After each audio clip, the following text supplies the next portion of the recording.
Ya, Yuda. Ya.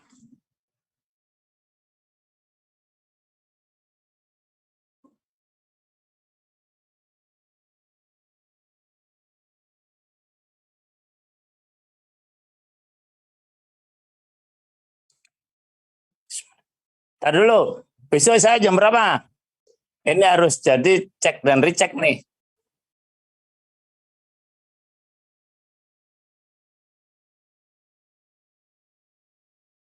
Jangan gitu. Nah, saya maunya pasti-pasti aja. Hmm, hmm, hmm.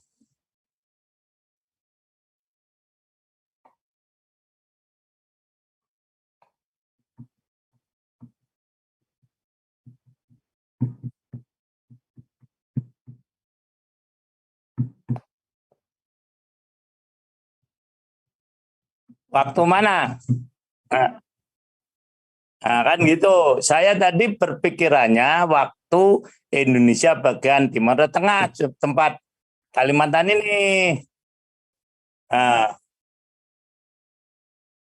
oh ya, ya, ya, ya. Assalamualaikum warahmatullahi wabarakatuh. Alhamdulillah Rabbil Alamin. Wassalatu wassalamu ala asrofil anbiya mursalin. Muhammadin wa ala alihi wa ashabi ajma'in. Masya Allahu kan wa malam yasha lam yakun. La haula wa la quwata illa billahil aliyil azim. Amma ba'd. Para ikhwan, akhwat yang dimuliakan oleh Allah Subhanahu wa taala. Ini jajaran umarok ya. Nah, ya, saya dialogis ya walaupun jauh. Nah, jadi jangan dimatikan. Ya, jangan. Alhamdulillah dari yang paling depan nih, alhamdulillah pojok aja nih, Pak Kamsari apa Pak siapa tuh? Nah, ya pojok. Nah, yang belakangnya Naib Pontianak, yang paling gemuk. Nah, yang paling gemuk siapa? Soekarno. Yang di depan yang saya kenal Ibu Jobaria ya, yang di ini Muslimat. Ya itu, alhamdulillah. Mau kemana bang? Dulu murid saya ya harus tahu lah, saya malu-maluin kalau lupa. Ya, dan yang lain alhamdulillah. Saya akan menggunakan logika terbalik ya dalam tausiah ini. Logika terbalik itu biasanya, mohon maaf ya, dalam psikologi dimiliki oleh orang-orang cerdas. Bukan berarti saya cerdas ya. Contohnya siapa juga para ikhwan? Para ikhwan, sahabat yang suka menggunakan logika terbalik. Siapa? Siapa? Betul. Ya itu berarti udah baca tesis saya itu. Mungkin ya. Jadi yang lain yas'aluna anil khair, tentang kebaikan. Sementara Hudzaifah bin Yaman tanya soal apa? Keburukan ya, makhofatan ayudrikani. Nah, begitu. Nah, para ikhwan semuanya, saya akan menyampaikan 5 karakter pemimpin yang buruk. Biasanya kan pemimpin yang baik. Nah, jadi kalau yang baik udah sering disampaikan kan? Yang adil, yang macam-macam lah itu. Nah, sekarang saya akan menyampaikan 5 karakter pemimpin yang buruk versi Rasulullah SAW. Jadi ini ya himat kami menurut ya qot'i berarti ya, atau minimalnya benar. Ya itu ini seandainya tidak qot'i. Nah, para ikhwan semuanya, Islam ini merupakan adin yang sempurna. Salah satu wujud kesempurnaan adalah mengatur seluruh aspek kehidupan yang berhubungan dengan Allah, hablullah, maupun yang berhubungan dengan manusia. Termasuk diantaranya yang diatur oleh Islam adalah masalah kepemimpinan.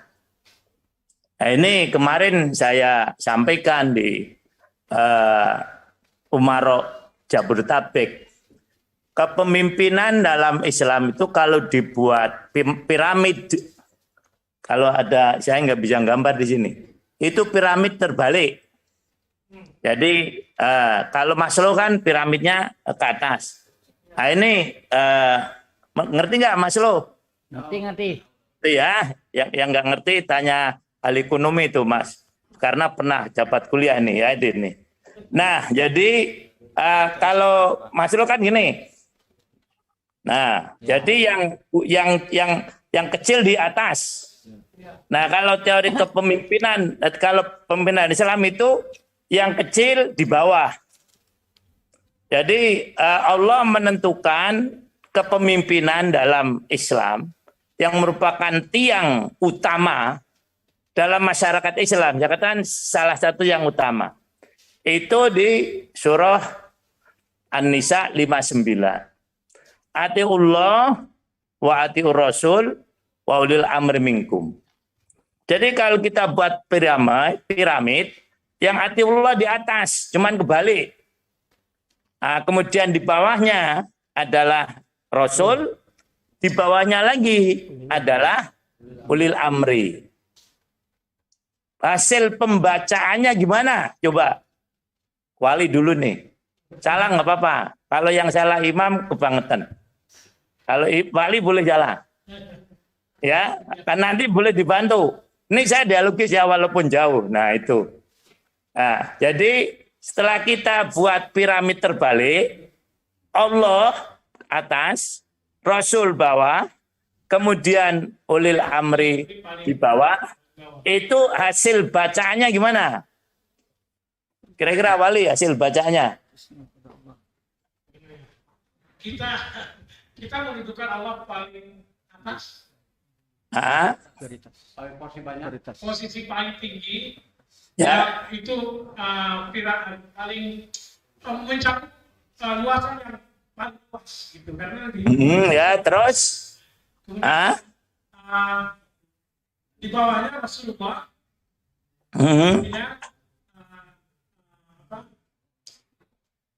tidak semua yang ada pada Rasulullah itu ada hal yang mungkin tidak Rasulullah itu yang tidak bisa diikuti. Ya. Nah, kalau yang paling bawah itu ada amir, ya yang paling kecil, artinya banyak hal yang tidak perlu ditaati dengan begitu kecuali hal yang sesuai dengan yang di atas. Ya, ya itu nilainya A. Ya, cuman jangan plus buat saya. Jadi begini, dalam mentaati dalam prinsip ketaatan, yang kita taat kepada Allah itu adalah porsi yang paling besar. Bahasanya gitu sebetulnya tadi mau debat begitu kan lebih mudah. Tapi karena beliau dokter biasanya mempersulit mahasiswa. Ya ini. Jadi ada kita sambil cok aja nggak apa-apa biar kalau ada yang ngantuk kebangetan pagi-pagi antuk kan ada minumnya, saya aja nggak ada minumnya. Mau dikirim kejauhan. Nah ya jadi dalam kepemimpinan Islam ini maka porsi taat yang terbesar adalah taat kepada siapa? Allah. Nah begitu. Kemudian yang kedua taat kepada Rasul. Nah kemudian porsi yang terkecil taat kepada ulil amri. Nah bahayanya sekarang itu ulil amri dipotong. Percaya nggak? Iya itu. Atau kalau tidak disalah tafsirkan. Ya. Jamaah muslimin ingin mengembalikan itu tadi. Sekarang ini kalau ditanya ulil amri orang macam-macam jawabannya. Nah sebetulnya itu prinsip harus ada. Kan Allah yang penting taat pada Allah. taat pada Rasul. Nggak perlu ada taatul amri. Ada nggak yang ngomong gitu? Ada. Ini biasanya ada nggak? Ada kan? Lah, Pak Marwan ikut nggak tuh? Nah, jadi itu. Nah, inilah yang akan kita wujudkan. Tiga-tiganya nggak bisa dilepaskan. Jadi sekali lagi, dalam prinsip kepemimpinan yang tadi saya sampaikan nih, maaf makalahnya nggak nyampe tapi nggak disebutkan ya. Bahwasanya kepemimpinan sudah diatur oleh Allah dalam surah apa tadi? An-Nisa 59. Di mana porsi kepemimpinan terbesar haknya ada pada Allah. Nah, kita kewajiban kita terbesar pada Allah. Di bawah Allah, hak kepemimpinan ada pada Rasul. Tapi lebih kecil daripada hak Allah. Ketaatan kita kepada Rasul pun begitu. Nah, kemudian hak yang paling kecil itu pada ulil amri. Lumayan kita masih punya ulil amri daripada yang tidak. Ini. Nah, kemudian kewajiban kepada ulil amri pun lebih kecil daripada kewajiban kepada Rasul. Nah, kepada Rasul pun lebih kecil daripada Allah. Maka dari itu, kalau kita lihat ayatnya, atiullah wa atiur Rasul. Terus gimana? Ada atiunya enggak? Kenapa? Nah, ini ada pembahasan lain, nanti aja kesempatan yang lain ya. Nah, itu. Nah, masalah gitu. Ini perlu tafsir soalnya. Nah, sekarang kita akan bicara tadi. Kepemimpinan yang paling bawah. Yang kita, alhamdulillah dengan izin Allah, dengan segala kedhaifannya, mengisi di situ itu. Di ulil amri. Minkum. Nah, dari kalian orang yang beriman. Nah, bagaimana Rasulullah memberikan tuntunan tentang ulil amri? Nah, dalam hadis yang insya Allah kita semuanya sudah hafal. Kalau nggak hafal, baca bareng-bareng sama saya. Bismillahirrahmanirrahim. Ayo. Kullukum ra'in. Wa mas'ulun an ra'iyati. Fal imamu ra'in. Wa mas'ulun an ra'iyati. Nggak usah pakai tajwid ya. Ar-ra'iyati. Ini bukan Quran, nggak usah pakai tajwid. Nah, ya ini. Terus, warrajulu fi ahlihi. Ra'in. Wa huwa mas'ulun an ra'iyati. Wal mar'atu fi baitiha fi baiti zaujiha ra'iyatun wa hiya mas'ulatun an ra'iyati wal khadimu fi mali sayyidihi ra'in wa huwa mas'ulun an ra'iyati. Sekarang saya tanya, boleh yang jawab, kalau muslimat lebih bagus. Hadis ini oleh orang yang tidak paham dikatakan semua orang bisa jadi imam. Nah, itu karena tadi kullukum ra'in. Ini pernah saya jumpai semacam ini. Dan itu dalam sebuah tulisan forum ilmiah. Jadi nggak perlu ada imam. Wong semua itu imam pemimpin kok. Dalilnya apa? Kullukum ra'in. Benar apa salah? Benar. Nah, mulai mikir nih. Benar apa salah? Benar dalilnya, Mam. Benar kan? Benar. Jadi setiap kita ini adalah imam, gitu. Loh kan salah. Udah situ ribut sendirilah. Ntar saya dulu. Nah, kan? Baru pembukaan nih. Sudah buat bingung nih imam nih. Yang benar yang mana? Kan soalnya nih saya jumpai sendiri dalam forum ilmiah. Jadi tidak perlu imam. Karena semua kalian ini menjadi kullukum ra'in. Semua kalian adalah imam. Nah lo coba. Udah ya ini jawaban pertama. Jadi nggak sama, tapi dia bilang sama istighfar. Astagfirullah. Nggak sama. Rasul tidak mengatakan kullukum imamun. Nggak begitu kok. Kullukum ra'in. Nah kalau dalam manajemen kan ada fungsional, ada apa? Struktural. Struktural kan? Nah ini Rasul menyampaikan antara yang fungsional dan struktural. Yang fungsionalnya apa? Fungsionalnya? Ra'in. Kemudian strukturalnya? Imam. Imam. Terus yang kedua? Tadi yang hadis di sini. Rajul. Rajul laki-laki. Di bawahnya mar'ah. Perempuan. Di bawahnya al-khadim. Nah, ini berarti yang mengatakan tidak perlu imam karena dalilnya kullukum ra'in. Benar apa salah? Udah bisa bantah? Bisa. Ya, harus bisa. Ini nanti kita temu. Benar nggak? Asumsi saya ini pernah nggak para hewan menemui di tengah-tengah masyarakat ucapan kayak gini nih? Pernah kan? Nah, sekarang udah bisa bantah. Bisa. Coba siapa yang bisa bantah? Jawab saya. Jangan Wali, jangan Pak Hilwan lagi lah, yang lain.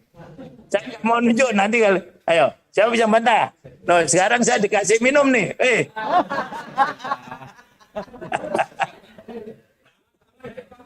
Ayo ibu-ibu bisa bantah. Ya. Yang lain. Ayo siapa? Silakan.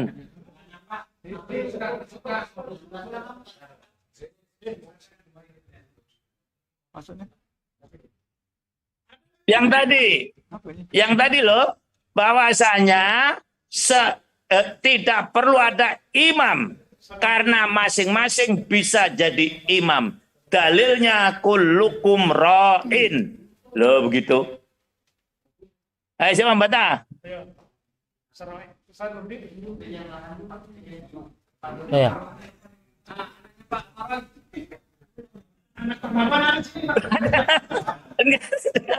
Saya ambil gawat. Ya silakan. Bukan jual apa ya, karena beliau yang paling sering hubungi saya, Jami Wali Jengkel. Oke, makasih Mam atas kesempatannya. Ya silakan. Jawabnya saya ambil jawaban Wali tadi, Mam. Ya nggak boleh lah. Ya jawaban Wali. Udah, ini saya sampai jam berapa?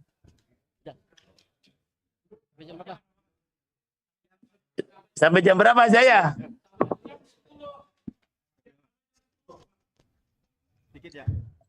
Udah. Silakan. Kalau kita lihat hadis tadi itu dengan imam itu jauh berbeda. Nih. Jauh berbeda. Sebab kepemimpinan dengan imam, kalau kepemimpinan itu cakupannya tidak terlalu luas. Misalnya di rumah, pemimpinnya adalah laki-laki. Kemudian dikatakan di kampung misalnya kepala kampung gitu atau RT dan sebagainya. Tapi kalau imam itu menyeluruh, mendunia. Nah, itu aja. Sekolah. Ya, udah bagus ya. Jawabannya bagus, soal benar tidaknya wallahu a'lam. Ya, tapi minimalnya bisa jawab. Itu memang pendidikan Indonesia ini sering saya kritis. Itu membuat orang jadi takut ngomong, karena kalau salah itu loh, tanya malah dijawab disalahkan. Harusnya dipuji. Nah, Ustadz ini tadi bagus jawabannya. Lah ya soal benar tidak istihad kita. Dah bagus itu jawabannya. Ya Ada lagi muslimat. Masa muslimin ada nggak muslimat mau jawab? Ada. Bismillahirrahmanirrahim. Dari Kembayan bilang. Dari Kembayan. Ada yang dari Kembayan, ada yang di Akrab, Pak Madegol. Silakan. Silakan, muslimat. Mau jawab. Ayo, dari katanya kalau bisa muslimat menjawab itu. Oh, ada yang di Kayan. Di mana? Muslimat Kayan. Kayan. Mau jawab. Oh, peserta dari Kayan. Silakan.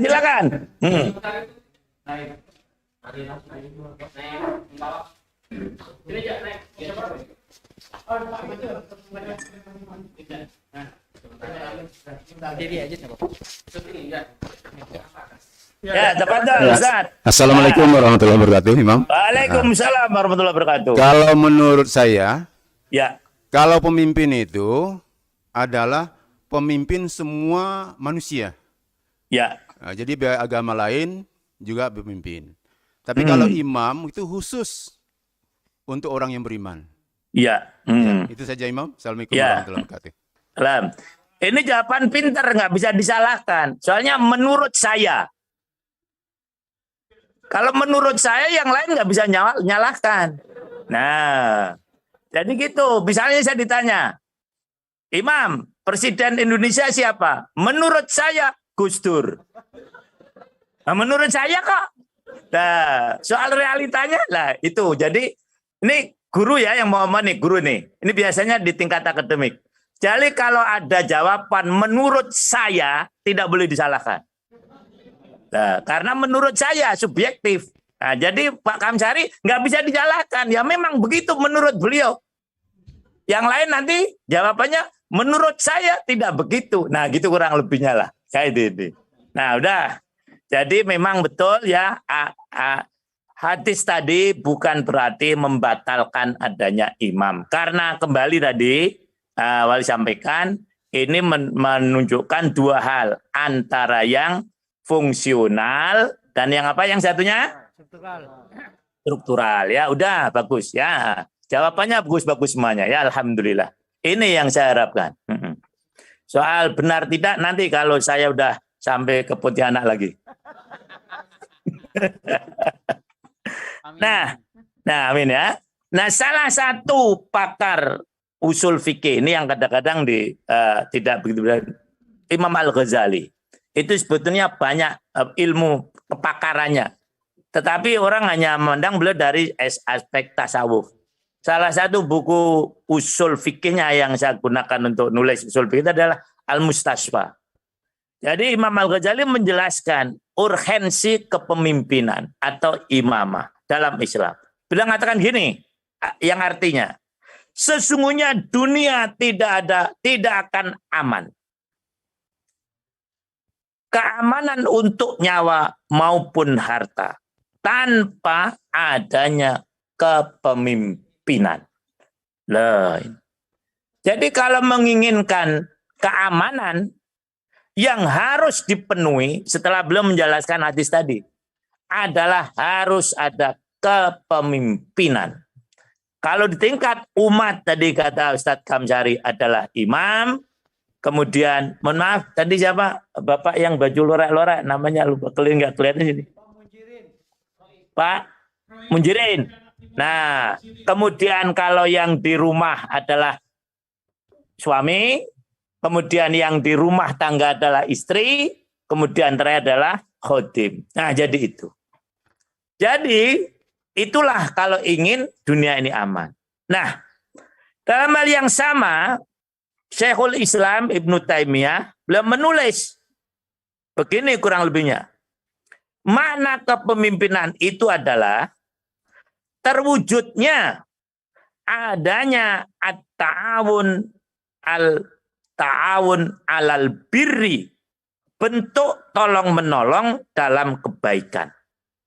Ini kalimat jarang diungkap. Jadi adanya kepemimpinan adalah salah satu bentuk dari ta'awun alal birri, Bisa dihayati? Bisa dihayati nggak? Jadi ini dasar. Bahwasanya bentuk kepemimpinan adalah ta'awun. Membantu. Jadi kalau saya sebagai pemimpin, maka yang saya pikir bagaimana membantu makmum. Maka kan kalau kita masuk kantor polisi, kan ada siap melayani. Kan gitu. Nah itulah. Jadi para ikhwan dan akhwat, ketika kita menerima kepemimpinan, mulai dari riasa, niabah, wilayah, sampai pada imamah, maka yang harus dihayati adalah bentuk ta'awun. Kita ingin membantu orang lain. Prinsip. Ini. Jangan sampai kepemimpinan malah dibalik. Saya ingin menguasai orang lain. Tidak ada dalam Islam. Jadi prinsip ta'awun. Nah, dari situlah kemudian terwujud beberapa aspek yang menyebabkan keamanan umat. Kemudian beliau menyatakan, sesungguhnya umat manusia tidak akan baik permasalahan dunia maupun akhiratnya tanpa berkumpul, dalam bahasa kita mungkin tanpa berjamaah, dan saling tolong-menolong. Ini kalau mesti saya terjemahkan dalam bahasa Arab atau saya ambil sedikit Arab. Sesungguhnya umat manusia tidak akan baik permasalahan dunia dan akhirnya tanpa adanya jamaah dan ta'awun. Nah, tidak mungkin dunia ini akan baik kalau nggak ada jamaah. Begitu juga jamaah ini akan baik kalau tidak ada saling tolong-menolong. Nah, mereka harus berkoordinasi bersama-sama untuk meraih kemaslahatan dunia dan kemaslahatan akhirat. Yang dibantu, siapa yang pembantu utamanya? Siapa pembantu utamanya? Umara atau pemimpin. Oleh karena itu, hendaknya para pemimpin hendaknya betul-betul menyadari bagaimana fungsi mereka adalah sebagai penolong. Nah, Rasulullah mengkhawatirkan akan adanya pemimpin yang menyesatkan, yang keluar dari prinsip yang tadi saya sampaikan. Sebagaimana beliau ungkapkan dalam hadis, innama akhafu ala ummati al-a'immah al-mudillin. Hadis riwayat Abu Dawud. Sesungguhnya yang aku khawatirkan atas umatku adalah adanya pemimpin-pemimpin yang menyesatkan.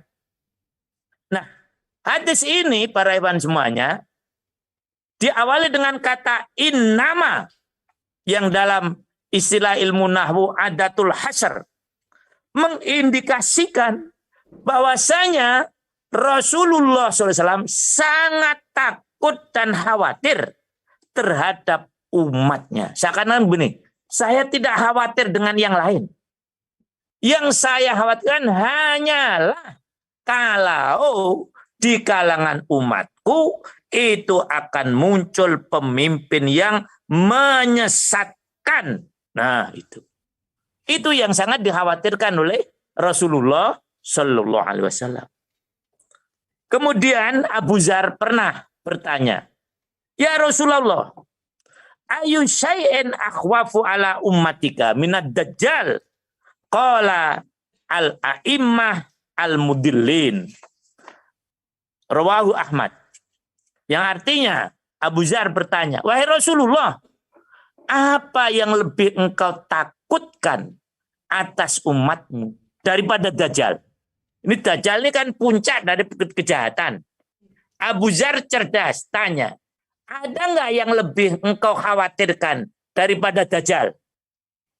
Itu para ikhwan. Kalau para ikhwan ditanya gitu, jawabnya gimana? Nggak ada kan gitu. Wong memang udah puncaknya nih. Puncak kejahatan manusia itu ada pada Dajjal. Nah, Abu Dzar nanya, adakah ya Rasulullah yang lebih engkau khawatirkan daripada Dajjal ini? Rasul menjawab, ada. Siapa itu? Al-a'immah al-mudillin, yaitu pemimpin-pemimpin yang menyesatkan. Lah itu para ikhwan jemaah. Ini lebih besar bahayanya daripada apa tadi? Dajjal. Nah, dalam hadis lain Rasulullah menyebutkan adanya pemimpin yang zalim dan menyesatkan akan mengakibatkan perpecahan umat. Sulitnya untuk melaksanakan kebenaran. Jadi pemimpin yang dolim, yang tidak benar, itu akan menyebabkan perpecahan umat. Bisa dihayati Pak Rewan? Ya, jadi jangan sampai kita ini memecah belah umat. Kita maksudnya pemimpin. Karena tadi Rasul menyatakan bahwa pemimpin yang zalim itu akan mengakibatkan perpecahan umat. Apalagi kita udah di jamaah. Harusnya memang menyatukan umat. Dalam hadis yang cukup panjang. Yang artinya begini. Rasulullah bersabda, sesungguhnya Allah melipatkan bumi untukku sehingga aku dapat melihat bumi belahan timur dan belahan baratnya. Dan sesungguhnya kekuasaan umatku kelak akan mencapai sejauh apa yang dilipatkan darinya untuk, artinya bisa mencapai timur dan barat. Sesungguhnya aku dianugerahi 2 buah perbendaharaan, yaitu putih dan merah. Sesungguhnya aku memohon kepada Tuhanku agar janganlah umatku dibinasakan oleh paceklik yang umum. Janganlah umatku dikuasai oleh musuh sehingga mereka semua dibinasakan secara menyeluruh. Janganlah mereka berpecah belah menjadi beberapa golongan. Jangan pula bagian mereka merasakan keganasan sebagian yang lain. Maka Allah menjawab, nah hadis qudsi, hai Muhammad, sesungguhnya aku apabila telah memutuskan satu keputusan, maka keputusanku tidak dapat dicabut lagi. Dan sesungguhnya aku memberimu untuk umatmu bahwa sama sekali aku tidak akan membinasakan mereka dengan paceklik dan menyeluruh. Ini satu. Itu tidak mungkin. Islam akan binasa, muslimin akan bisa menyeluruh.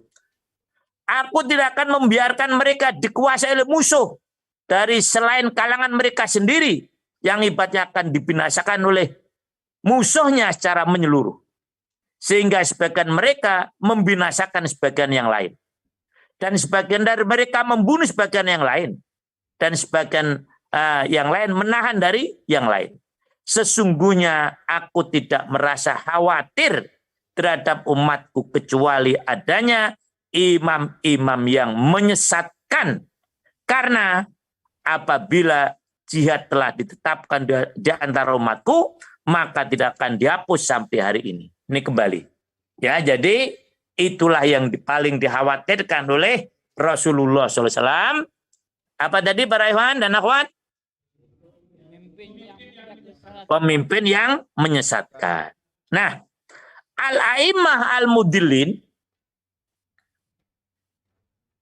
ini termasuk di dalamnya. A'immah ini bukan hanya imam ya, bukan berarti saya mau melarikan diri ya, tapi itulah penjelasan melalui tafsir para ahli hadis. Siapa yang disebutkan dengan al-a'immah al-mudillin? Ada 4 ya, menurut para ulama. Jadi tidak khusus imam ya, tetapi satu adalah para umara. Yang kedua para ulama. Dan yang ketiga para ahli ibadah. 3 ya, bukan 4. Yang dimaksudkan a'immah al-mudillin, pemimpin yang menyesatkan, pertama adalah umara, yang kedua ulama, yang ketiga ahli ibadah. Sekarang pertanyaan lagi. Kalau yang pertama umara jelas kita sudah bisa memahami. Kenapa ulama dan ahli ibadah dimasukkan dalam a'immah? So, jawab. Karena mereka bisa jadi contoh. Nah, karena mereka diikuti, betul. Maka dianggap dia sebagai a'immah. Kita kan ngikut ulama. Kalau tidak ngikut ulama, ngikut siapa lagi tadi yang ketiga? Ahli ibadah. Kan kita pandang bagus ini. Nah, itu adalah bagian dari a'immah al-mudillin. Para ikhwan semuanya, nah jadi tadi para ulama menjadi pemimpin penyesat karena mereka akan menyembunyikan ilmunya dan merubah-rubahnya. Sementara ahli ibadah menjadi pemimpin yang menyesatkan karena suka membuat tata cara ibadah yang tidak dicontohkan oleh Rasulullah SAW dalam pengertian sekarang adalah dalam pengertian syariat adalah bid'ah. Nah, diikuti nih bid'ah ini karena yang melakukan ahli ibadah. Coba kalau yang melakukan ahli maksiat, tidak akan ada yang ikuti. Contoh bid'ah misalnya apa? Contoh dulu nih, ayo. Contoh bid'ah apa? Contohnya.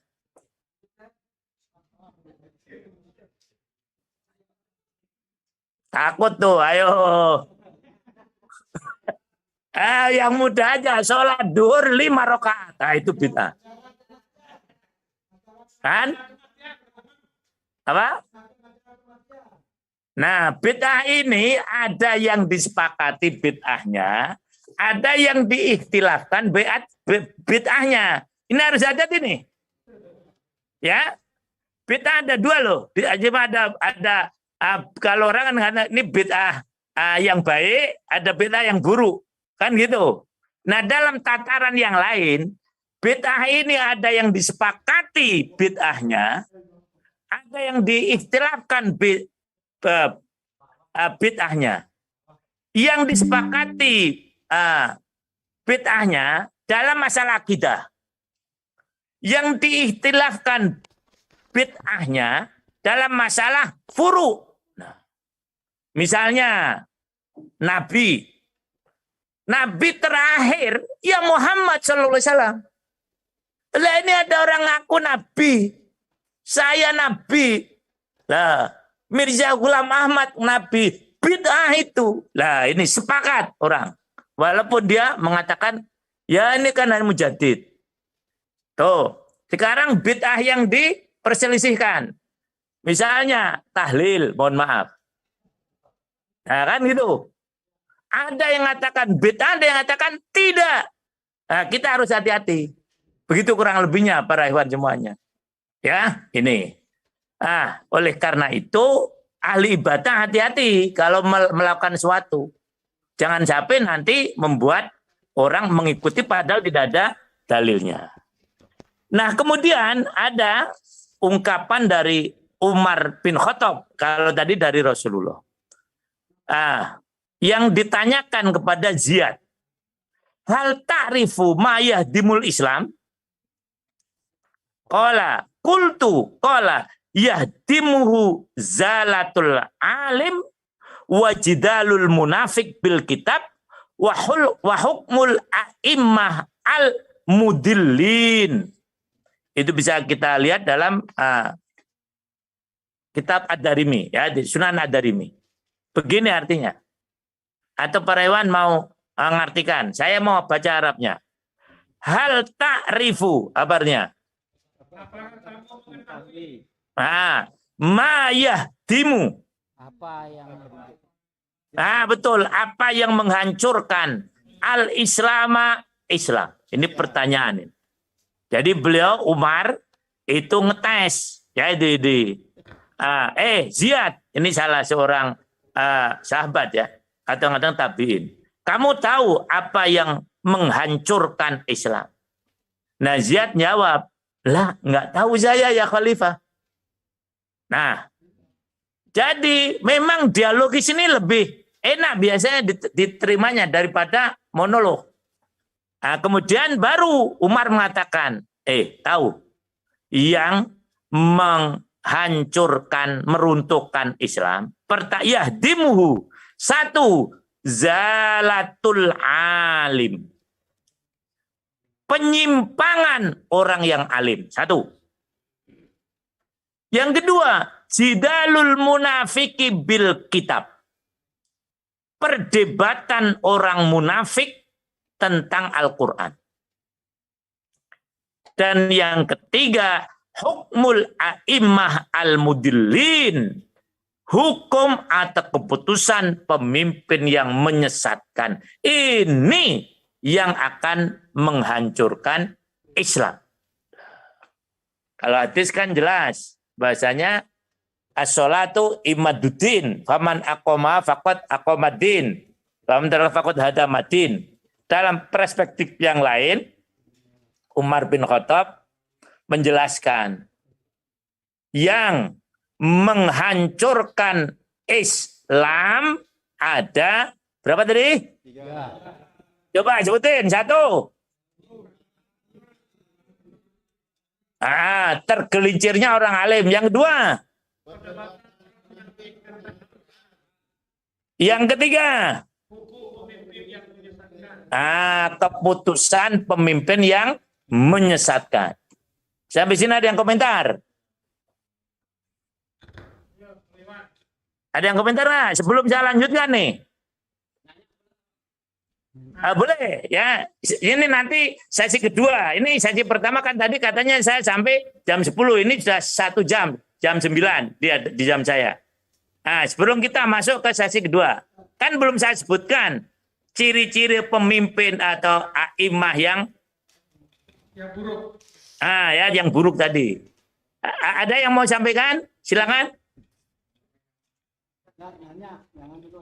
Ya silakan. Urai. Boleh. Boleh. Ini Mang, Assalamualaikum warahmatullahi wabarakatuh. Waalaikumsalam warahmatullahi wabarakatuh. Nggak kelihatan itunya. Coba gambarnya. Tuh dekat yang kursi kosong tuh.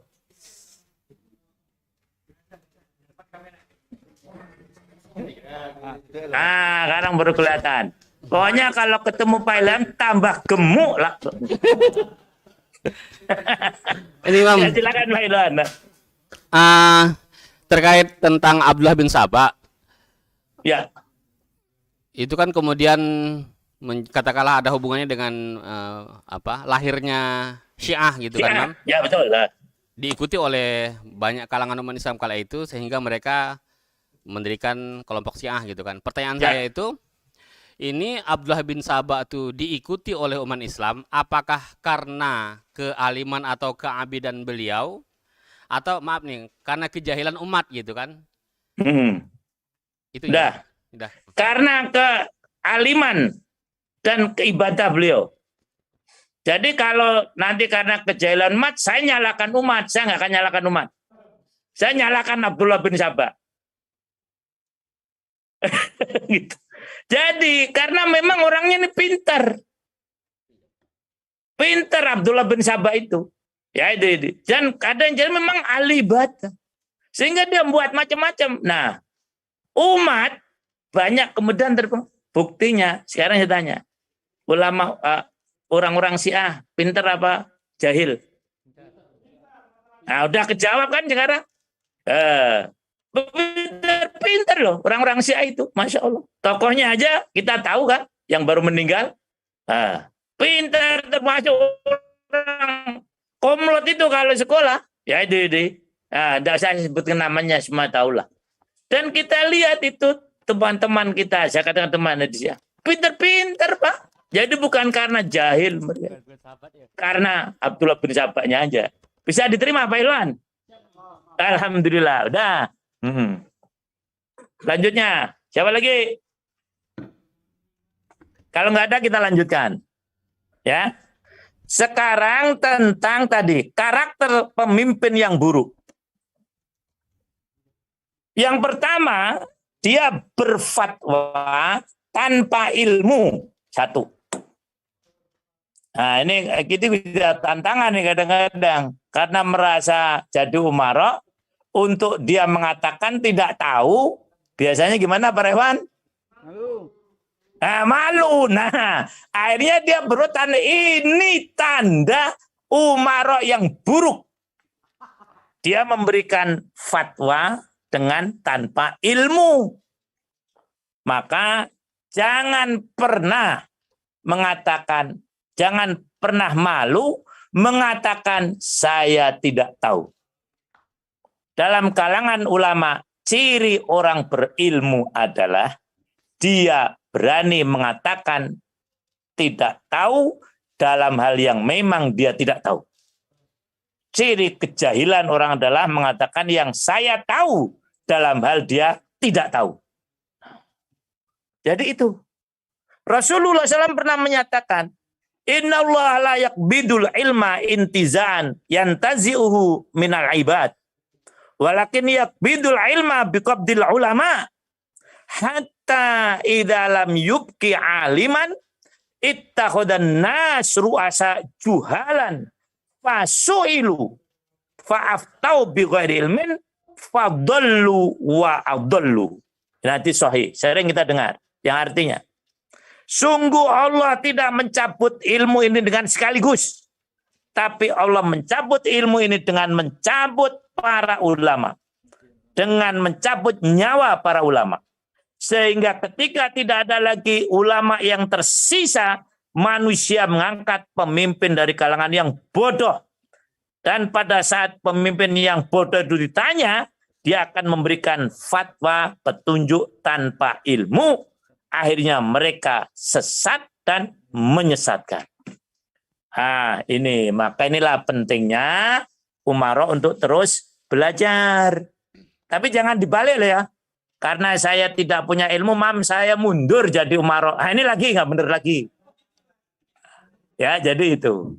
Teruslah belajar agar kita mendapatkan ilmu. Itu ciri yang pertama.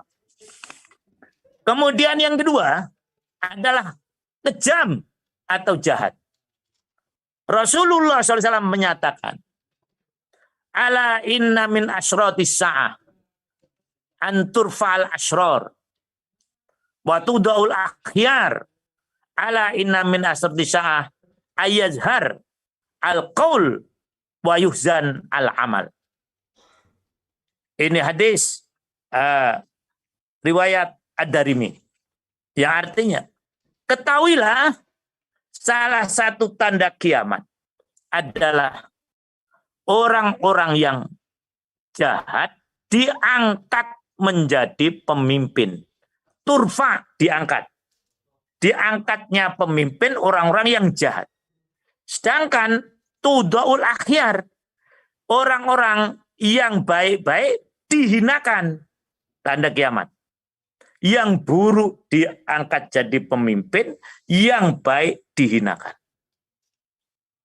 Kemudian beliau mengatakan, beliau bersabda lagi, ingat bahwasanya tanda daripada kiamat adalah perkataan, banyaknya perkataan yang buruk, ayat har al-qaul atau yukbih al-qaul, wa yuhzinul amal, dan sedikitnya amal. Nah, jadi ada berapa tadi tanda kiamat? Ada berapa? Sudah catat belum? 4. 1, diangkatnya orang-orang jahat sebagai pemimpin. 2, dihinakannya orang-orang baik. 3, banyaknya perkataan yang buruk. Kalau istilah sekarang apa itu? Huak. Huak. Wali sebetulnya huak apa hoax ini bahasa Inggrisnya? Saya tanyanya ke Wali nih. Huak apa hoax?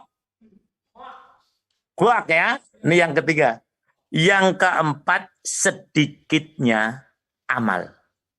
Ngomongnya banyak, tapi amalnya sedikit. Itulah tanda kiamat. Jadi, pemimpin yang jahat adalah pemimpin yang kejam. Ketika dia memimpin, dia tidak menggunakan nurani, tapi hanya berdasarkan kepentingan diri. Ini ciri pemimpin yang jahat yang kedua. Kemudian yang ketiga. Nah, ini saya tidak nyindir ya. Perhatikan. Udah jauh-jauh dikasih taklim, cuman disindir. Apa? Alhamdulillah. Ya, pemimpin yang suka mengulur waktu sholat, itu pemimpin yang buruk menurut Rasulullah. Nah, saya bicara dulu soal waktu ya. Waktu sholat itu ada 3.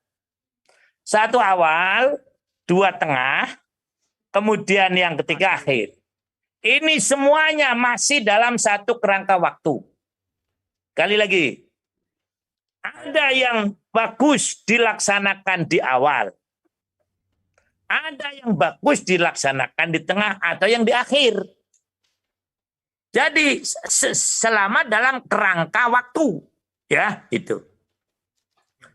Misalnya, sholat duhur.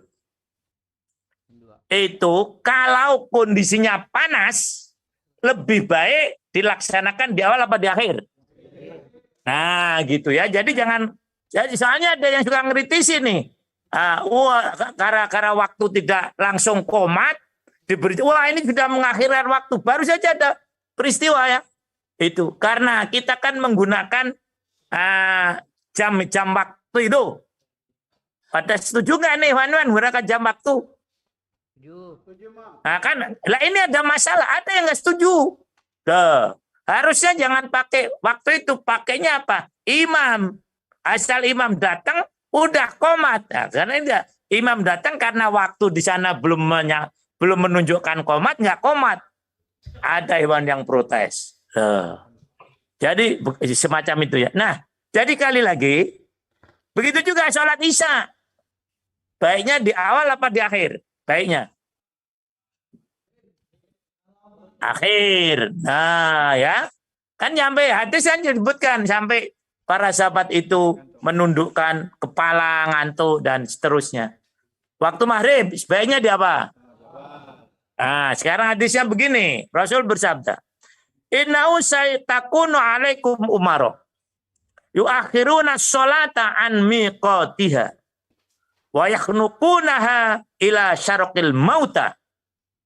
Faida ra'aitumuhum qad fa'alu dzalika fasallu sholata limiqatiha waj'alu sholatakum ma'hum subhatan." Rawahu Muslim. Perhatikan artinya. Satu saat nanti kalian akan menemukan para pemimpin yang mengakhirkan sholat dari waktunya. Artinya dia keluar dari waktunya. Yang telah ditetapkan. Seolah-olah mereka itu dalam detik-detik akhir menjelang kematian. Apabila kalian melihat mereka melakukan itu, sholatlah tepat pada waktunya. Tetapi sedangkan untuk mereka jadikanlah sholatmu sebagai sholat sunnah. Jadi ini merepotkan makmum nih, ya. Jadi sudah waktunya, sudah mau akhir, sudah mau habis, belum sholat. Udah sholat sendiri aja. Tetapi nanti ketika imamnya masuk ke masjid sholat lagi. Nah, tadi kan udah sholat. Namanya sholat sabha atau sholat sunnah. Bisa dipahami? Jadi walaupun amirnya ini sholatnya akhir, tetap harus diapakan? Diikuti, ditaati. Soal amir sholat kayak gitu tanggung jawab kamu. Maka disebutkan ketika imam melakukan perbuatan kebaikan, baik, dia dapat pahalanya dan makmum dapat pahala. Ketika pemimpin berbuat salah, maka kesalahannya hanya pada pemimpin. Makmum tidak dapat kesalahan. Jadi sekali lagi bukan berarti saya memuji amir yang mengakhiri sholat, bukan, ya. Tetapi tetap saya katakan pemimpin yang buruk adalah pemimpin yang mengulur waktu pelaksanaan sholat dari waktunya. Mudah-mudahan kita semuanya menjadi orang yang disiplin dalam soal waktu, ya, terutama sekali sholat. Nah, kemudian yang keempat, pemimpin yang menjadikan orang-orang yang jahat sebagai orang kepercayaan. Atau dalam bahasa lain itu bitonah. Ya, itu. Jadi ada orang baik, tapi dia tidak mau jadikan dia sebagai bitonahnya. Dia justru memilih orang-orang yang tidak baik. Rasul pernah bersabda, ini dalam sebuah hadis riwayat Ibnu Hibban ya. La ya'tiyanna 'alaikum umara yuqarribuna syiraron nas wa yuakhiruna sholata an mawaqitiha. Faman adraka dzalika minhum fala yakunanna arifan wala syurtian wala jabian wala khozinan.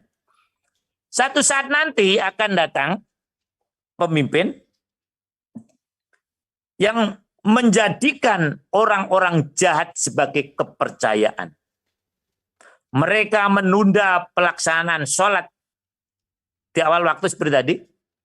Barang siapa mendapati masa mereka, maka janganlah sekali-kali menjadi seorang penasehat, menjadi seorang surti, polisi kalau sekarang, menjadi penarik pajak, dan jangan menjadi bendahara mereka. Bisa dipahami hadis ini? Coba saya minta dari Pak Raywan, tak ulangi lagi ya. Nanti saya minta gimana penjelasannya. Cuman nih saya minta nih muslimat diem aja nih. Ntar kalau saya pergi baru rame tuh. Nih muslimat nih mau tanya sama imam ya. Jadi hadisnya begini, yang artinya aja. Satu saat nanti akan datang pemimpin yang menjadikan orang jahat sebagai kepercayaan. Mereka menunda sholat pada waktunya. Barang siapa mendapati masa mereka atau mendapati pemimpin seperti itu, jangan sekali-kali mau jadi penasihatnya, jadi polisinya, jadi penarik pajaknya, dan jadi amil maliyah atau bendaharanya. Ini, ibu-ibu coba gimana tanggapannya?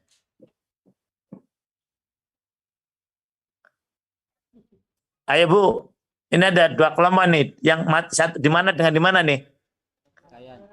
Oh, yang satu di wilayah yang itu Kembayan ya. Ah, Kembayan. Gimana Bu? Nggak ada jawab. Bagus ya, Didi. Gimana, Iwan, tentang hadis tadi? Siapa? Ya, silakan.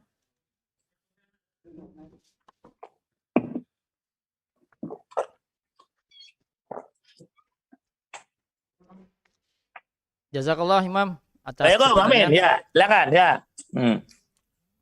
Ya, kalau menurut saya, Ya. Yes. Udah pinter sekarang menurut saya. kita dilarang mendukung kepemimpinan orang tadi, baik menjadi empat macam tadi ya, 4 macam kedudukan tadi. Nah, jadi kita dilarang mendukung atau menerima jabatan yang ditawarkan oleh dia. Dia siapa? Dia pemimpin yang buruk tadi. Tandanya apa? Ya, tandanya tadi ya dia menelatkan sholat gitu kan, mengakhirkan waktu. Yang pertama, yang kedua, tandanya pemimpin yang mengambil pembantu bitonah yang apa? Yang buruk, yang jelek. Udah bagus, nilainya mumtaz. Masya Allah. Ya. Jadi betul lah, saya jelaskan lagi ya. Jadi ada pemimpin yang buruk nih, kriterianya dari hadis tadi. Apa? Satu, menjadikan pembantu atau bitonnya orang jahat-jahat. Kalau istilah sekarang ada like and dislike. Jadi walaupun jahat, tapi karena memang dia senang, itu yang diangkat. Ada yang begitu, ada nggak? Nggak ada, di jamaah kebangetan kalau begitu. Ya itu.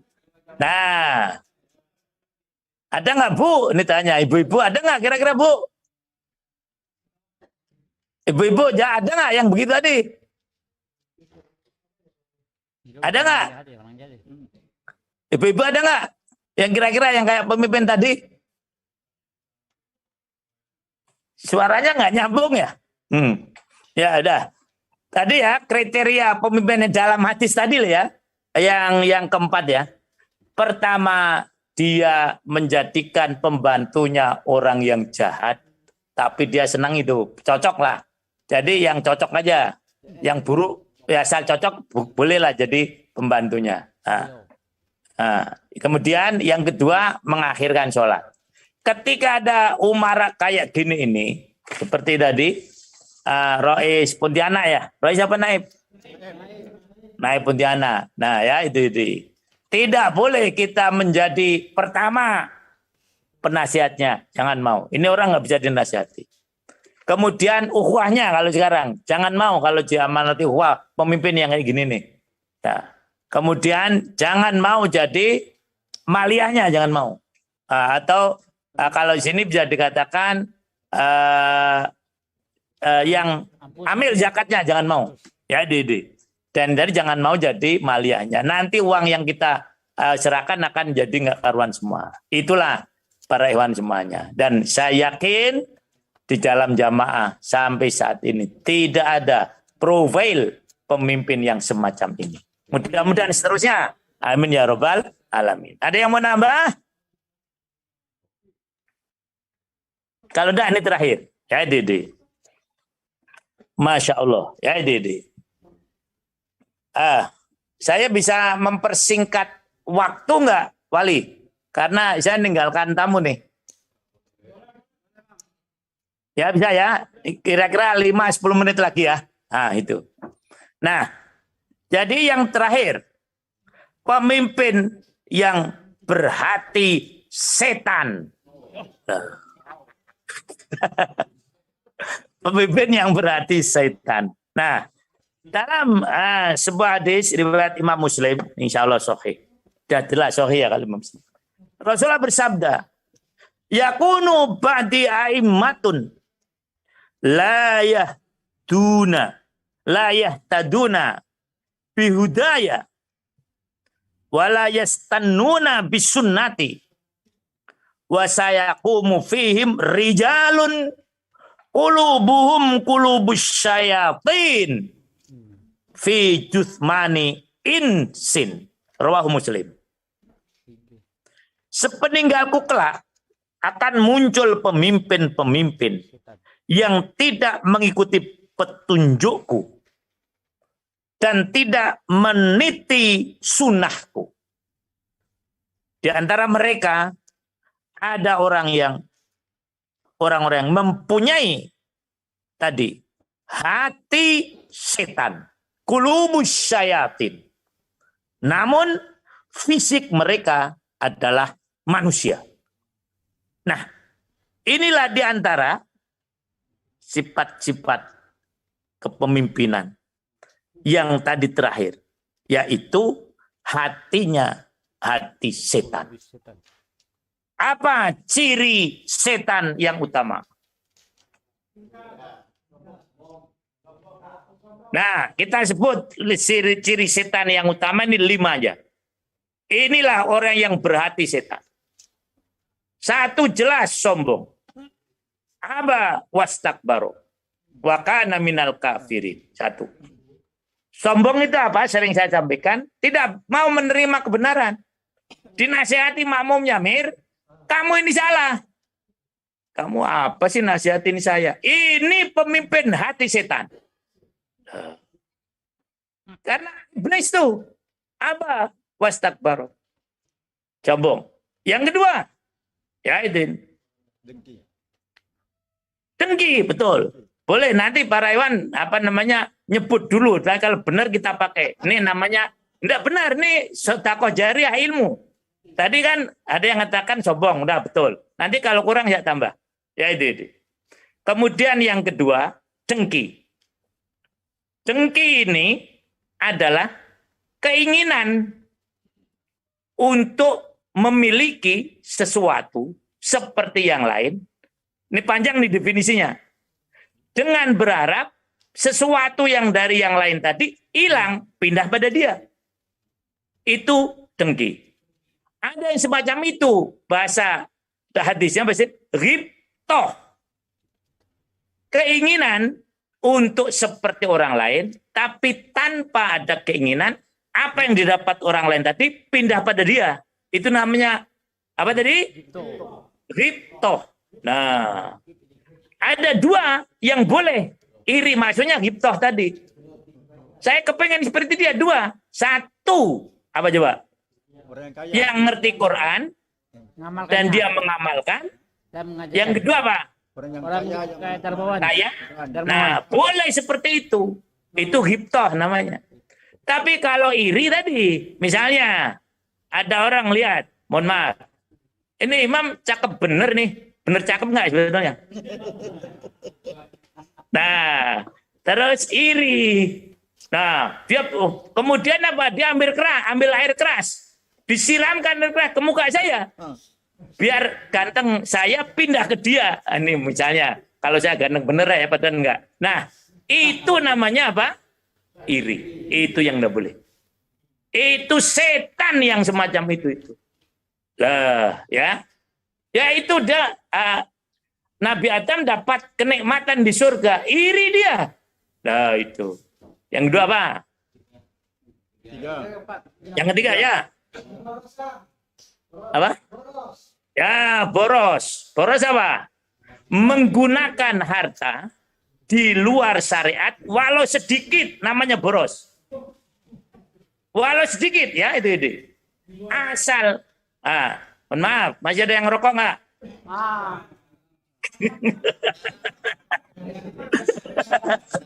Gak apa-apa. Saya cuman tanya, jangan tersinggung. Nah, kira-kira ibu-ibu tanya lagi, ngerokok boros nggak Bu? Ibu tanya, ngerokok boros nggak? Yang punya suami ngerokok tuh, boros nggak? Boros.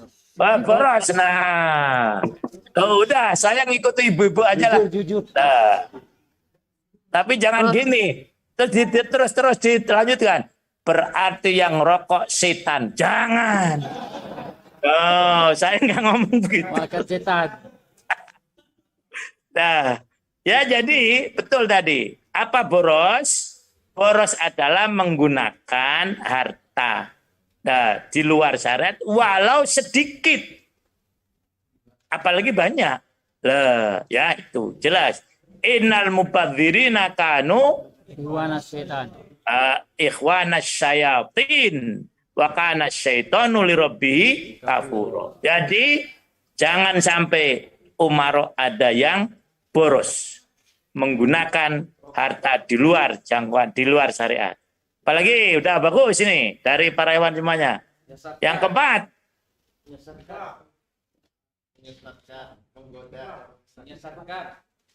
menyesatkan, ya.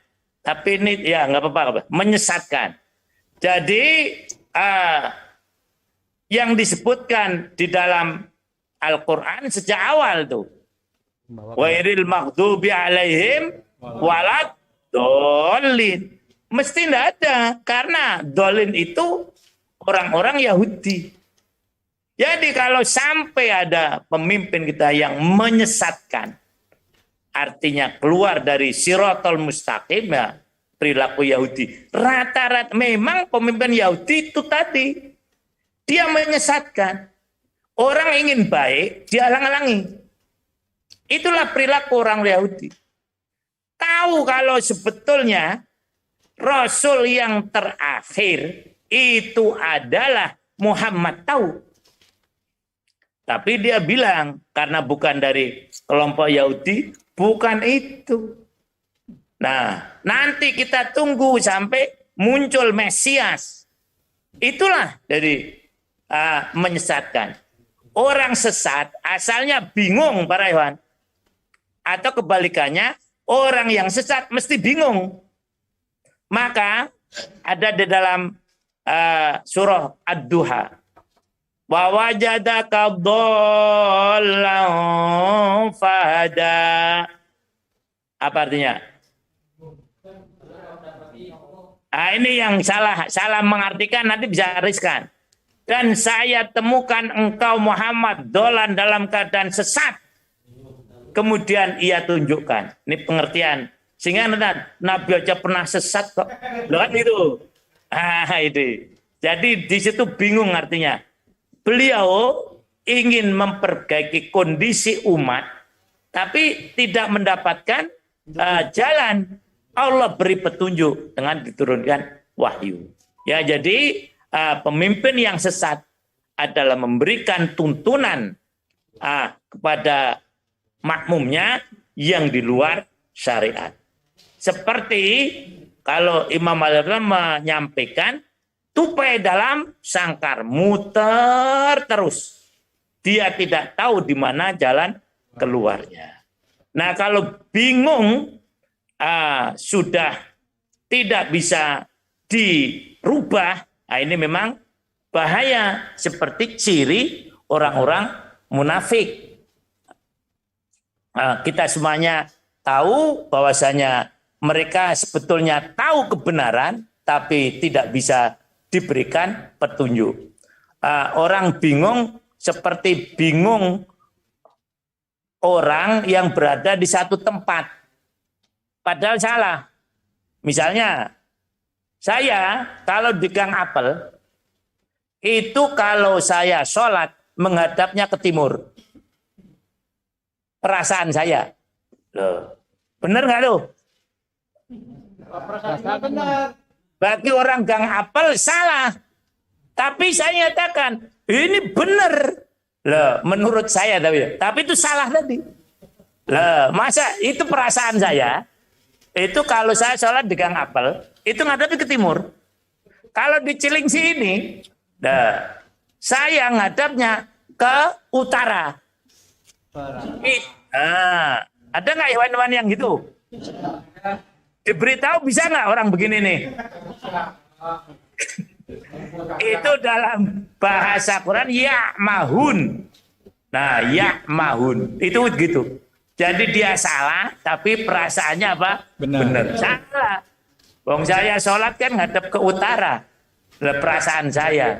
Lah, tetapi sebetulnya itu salah. Karena orang harus ngadep kiblat. Tapi kalau saya sholat tadi di Natra, udah beda lagi. Pas saya ngadep ke barat. Nah itulah kurang lebih semacam itu. Bahaya ya kalau orang yang menyesatkan. Karena kebingungan. Oleh karena itu, para ikhwan, kalau menghadapi berbagai macam kebingungan ini nanti menyebabkan kesesatan, langsung saja disampaikan kepada para umara yang level di atasnya. Naib, Rais bingung, sampaikan ke siapa? Naib bingung, sampaikan ke siapa? Wali bingung, sampaikan kepada imam. Yang runyam kalau imam juga bingung. Aduh, payah. Loh ini ada, ini cerita seorang ini bukan konsumsi untuk untuk orang non muslim ya, ini untuk orang Islam. Ada orang dia bingung tentang konsep Tuhan tiga. Ada di Semarang itu seorang insinyur lah. Kemudian dia tanya kepada pendeta di kampungnya. Apa pendeta, ini ada Tuhan tiga, satu sama dengan tiga, tiga sama dengan satu, gimana? Wah Dik, saya bingung Dik, nanti tanya aja ke pendeta yang di atas saya. Betul. Dia kemudian juga di satu tempat tanya, Tuhan ini gimana sih konsep Tritunggal ini, Trinitas ya, Trinitas, satu sama dengan tiga, dia sama satu. Saya juga nggak ngerti Dik, saya juga bingung kok. Nah, itu dia tanya, coba nanti tanya lagi kepada pendeta yang di atasnya. Betul, sampai pada pendeta paling atas. Ini sudah saya tanyakan dari bawah, dia cerita soal Trinitas. Gimana nih Pak Pendeta? Wong saya sendiri juga bingung. Nah, jadi seperti itu. Oleh karena itu, para hewan semuanya supaya tidak bingung, dan dalam aplikasinya ya semacam ini. Banyaklah taklim, banyaklah tadrib. itu untuk menghilangkan kebingungan. Nah, ya. Jadi itulah para ikhwan semuanya. Nah, oleh karena itu mari kita hindari perilaku-perilaku tadi. Jangan sampai nanti kita semuanya yang sudah oleh Allah dipilih untuk menjadi umarok itu menjadi umarok yang buruk menurut Rasulullah SAW. Nah, jika pemimpin mempunyai sifat-sifat yang semacam tadi, yaitu ini, di mana dia pembohong dan seterusnya, ya, kemudian dia itu suka berkhianat, kalau dia berbicara tidak benar, ini nantinya akan persis pada satu hadis yang muttafaq alaih dari Anas bin Malik, di mana Rasul bersabda, sesungguhnya di antara tanda kiamat adalah ketika ilmu diangkat dan tersebarnya kebodohan. Nah, kalau ini sudah tidak hanya umarok ya seluruhnya. Jadi jangan sampai kondisi ini terjadi di mana ilmu diangkat oleh Allah Subhanahu wa taala, kemudian kebodohan menyebar. Nah, inilah para ikhwan semuanya, mudah-mudahan pertemuan kita pada pagi hari ini ada manfaatnya, kurang dan lebihnya maaf. Ada majma'in. Assalamualaikum warahmatullahi wabarakatuh. Waalaikumsalam. Kepada imam muslimin yang telah menyempatkan diri memberikan nasihat kepada kita, karakter pemimpin yang buruk. Mudah-mudahan kita di sini yang merupakan para umarok di wilayah Kalimantan Barat terhindar dari karakter-karakter yang buruk. Amin. Amin. Baik, Imam, kami melanjutkan agenda kami karena kami akan diskusi berkelompok ya para Saya bisa meninggalkan diri? Iya, Imam. Ya. Demikian para ikhwan, akhwat ya. Akhirnya